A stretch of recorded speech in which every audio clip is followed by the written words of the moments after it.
This is spEarz to the streets. Get down to the beat, or get beat down in the street. For a premier title defense, AEW Control decided to expose Maya World for the placeholder champion that she is, as if winning the title at a new, non-domestic PLE wasn't already telling that story enough. Though this TBS title match was branded as a contender versus champion contest, Persephone prominently walked into the ring with a Mundial Femenil de CMLL title in her grasp.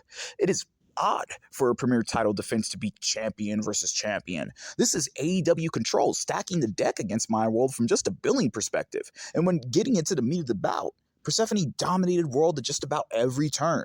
For those that claim that Lucha Libre is the superior form of pro wrestling worldwide, it would be hard to argue against such a claim the way Persephone dog-walked the newly minted TBS champ for their nearly 10-minute contest. Though she couldn't sink in the Boston Crab, Persephone modified a one-legged crab into a backbreaker, flew at mock speed with an off-the-ropes baseball dive, and despite close scrutiny from the ref Aubrey, the CMLL Mundo Femenil champion was able to get off some hammering blows in a corner counted out by the Detroit crowd. The TBS champ mostly jobbed throughout this defense, attempting to keep up with Persephone with gymnast tactics that didn't look as clean as the Teanos, even though Persephone had the bridge to accomplish a kip-up late in the contest. The one-legged flip on the apron looked sloppy, and that flying one-footed dropkick just didn't carry as much weight as Persephone's big boot to the gut.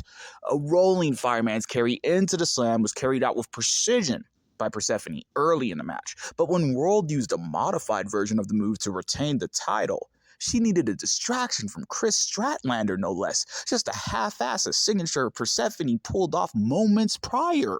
On top of that, the finish was strange, for not one, but two reasons. Firstly, Stratlander resembled Sheeta too closely when she caused the distraction, making it seem as if World made a heel turn overnight on her flight from Montreal, and lastly, a distraction with a weapon for her face to retain.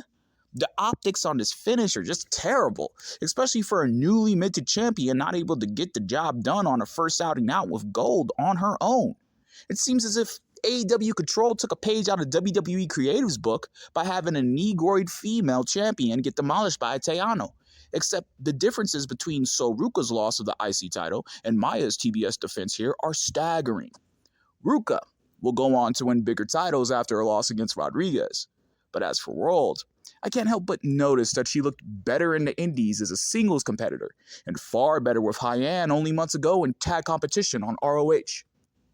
When World eventually relinquishes this title, I don't see the AEW Women's World Championship in her sights. Hell, AEW Control wouldn't even give that to Mercedes Moné during her Ultimo run. It's just a wonder why AEW Control didn't pull the trigger like WWE Creative did last week and let Persephone take World's title. An international double champion would not be a bad look, and it's been done by AEW countless times before. Monet, Windsor.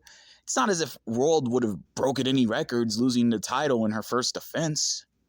This match was set up to show World's inexperience, and that stuck out like red herring. It just doesn't make any sense to continue to waste script on a wrestler who's already hit her ceiling this early in her career. This is spEarz to the streets. Get down to the beat, or get beat down in the street.